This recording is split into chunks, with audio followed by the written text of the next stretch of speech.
Ya, di sini saya akan mencontohkan cara mengukur MOSFET. Pertama-tama diperhatikan pada avometernya. Nah, ini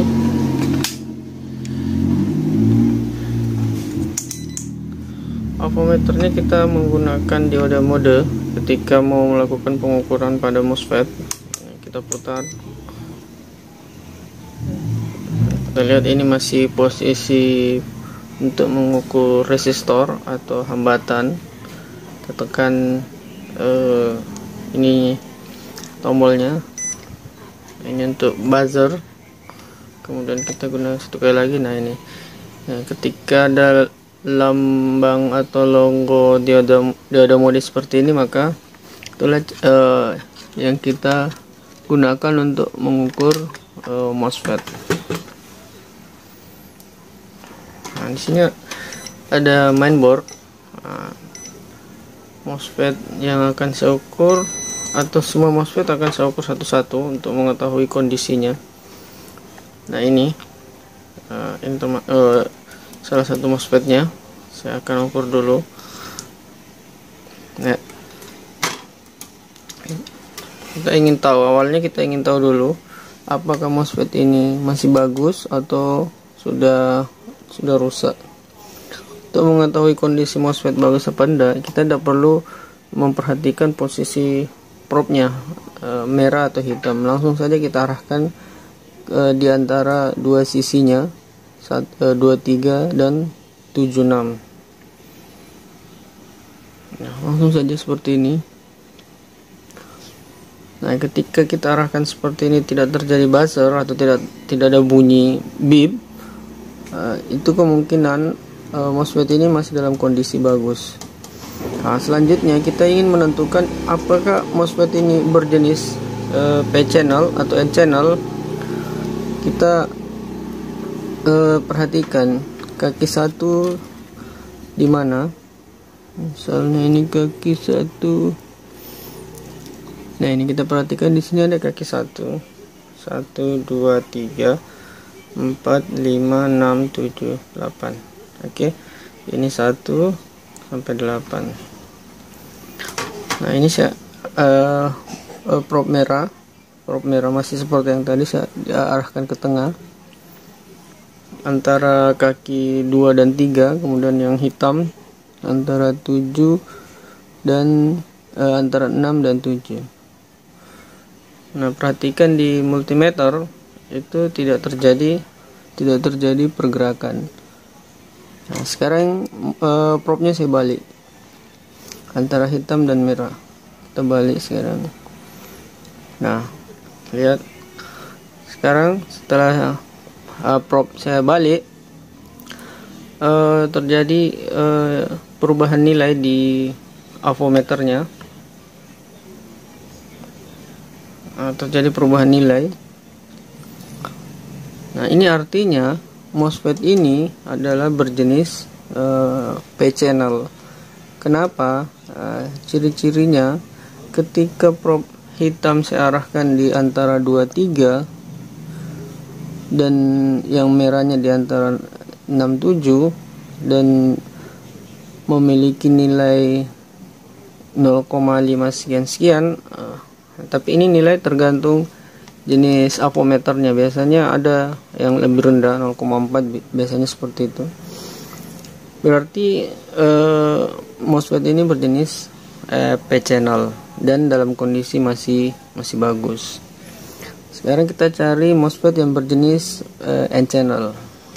Artinya kebalikan dari MOSFET P-channel tadi. Nah, ini ada MOSFET.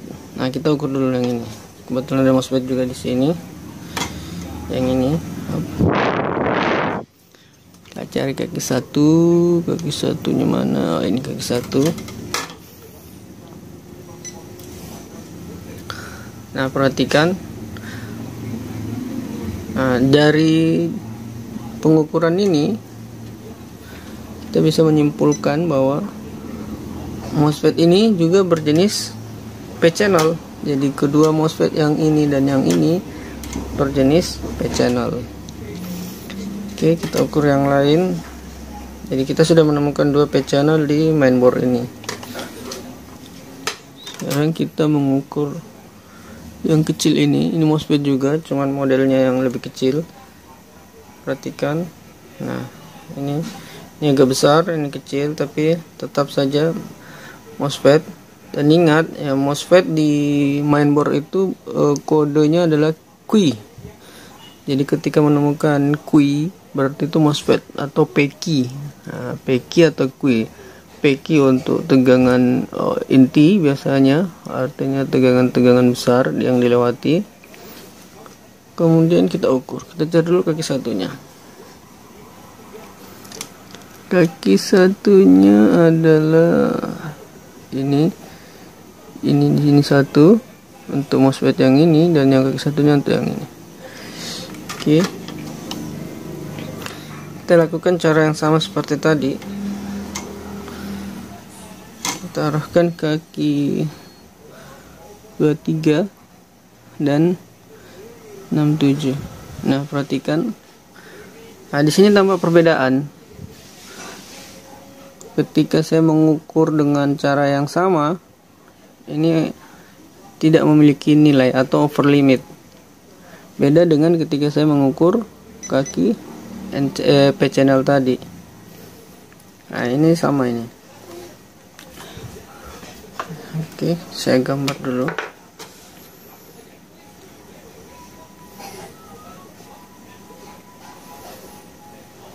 Satu, 2, 3, 4, 5, 6, 7, 8. 1, 4, 5, 8. Nah, posisi PCH, P channel.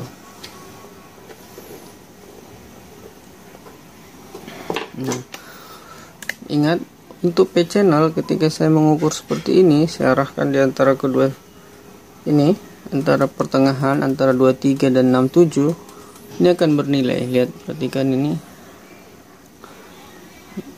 Nah, dia memiliki nilai 0,5. Beda dengan ketika saya mengukur N channel. Nah, dia tidak memiliki nilai. Nah, dari sini kita bisa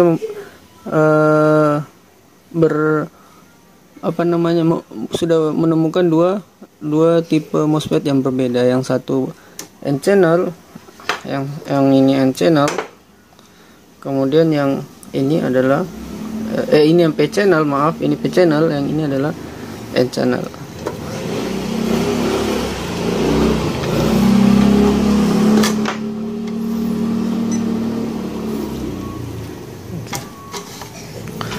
Nah, ciri lain atau ciri-ciri lain untuk menentukan N channel dan P channel adalah N channel biasanya, atau bukan biasanya, hampir 90% itu selalu berdampingan. Nah, perhatikan ketika N channel nih selalu memiliki pasangan, ada upper dan ada lower, ada bagian atas, ada bagian bawah.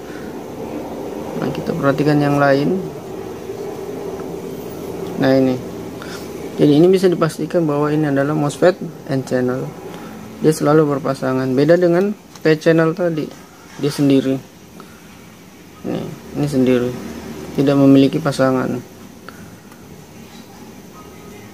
Oke, itu bisa dijadikan ciri-ciri untuk menentukan apakah ini MOSFET N channel atau P channel. Tapi itu hanya memudahkan kita atau menjadi ciri-ciri ketika mungkin kapan hari kita menemukan MOSFET yang rusak, terbakar. Jadi kita sudah tidak bisa mengukur, tidak bisa melihat jenis kita tidak bisa melihat kode di badannya, di fisiknya. Nah, itu bisa kita jadikan patokan. Tapi ketika masih bisa kelihatan, masih nampak, masih bisa diukur, ya lebih bagus menggunakan pengukuran. Nah, kemudian di badan IC itu ada nilai, kelihatan enggak ya?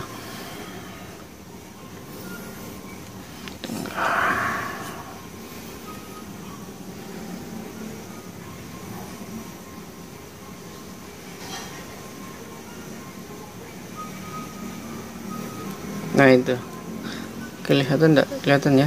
4407. Kemudian yang di N channel tadi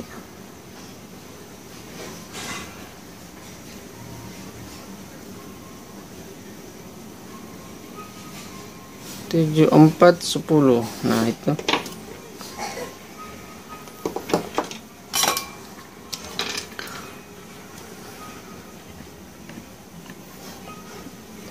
empat 407. Kemudian encel tadi 7410. Ini juga bisa dijadikan patokan bahwa jika di dua digit di belakangnya ini genap, itu biasanya adalah NCH, N channel. Begitu juga sebaliknya, jika di belakang kode ini adalah ganjil, maka itu adalah PCH. Cara yang paling ampuh atau yang paling bisa dipercaya adalah dengan cara mengukur. Ini hanya ciri-ciri yang bisa kita temukan, yang selama ini saya temukan, bahwa ketika ganjil maka itu adalah P channel, dan ketika dia genap di belakang itu, di 2 digit belakangnya itu, maka dia adalah NCH. Jadi itu dijadikan pelajaran saja. Yang paling inti adalah melakukan pengukuran seperti yang kita lakukan tadi. Oke. Oke. Ini belum bagaimana ketika mengetahui kondisi MOSFET rusak. Ini saya kebetulan ada masuk servisan. Saya ukur yang bagian MOSFET-nya, salah satu bagian MOSFET-nya.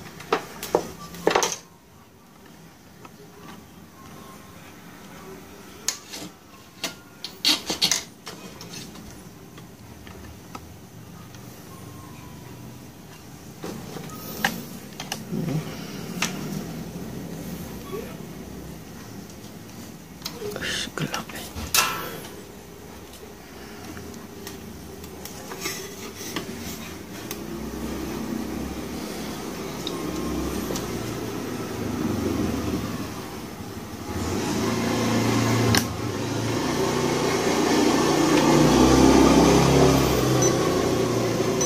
Nah, lihat, ketika saya melakukan pengukuran seperti ini,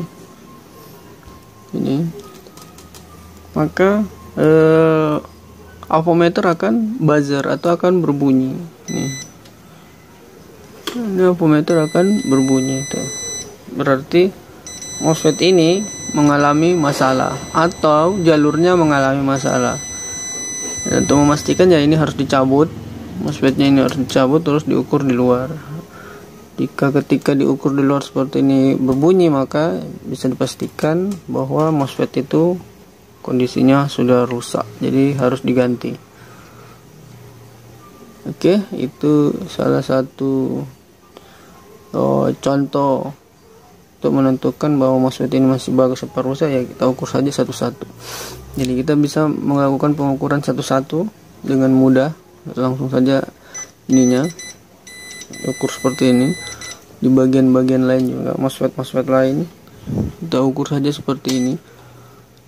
Jadi sangat mudah untuk mencari, untuk mengetahui kondisi MOSFET rusak atau masih bagus. Nah, seperti ini. Nah, seperti ini. Oke, semoga bisa dipahami.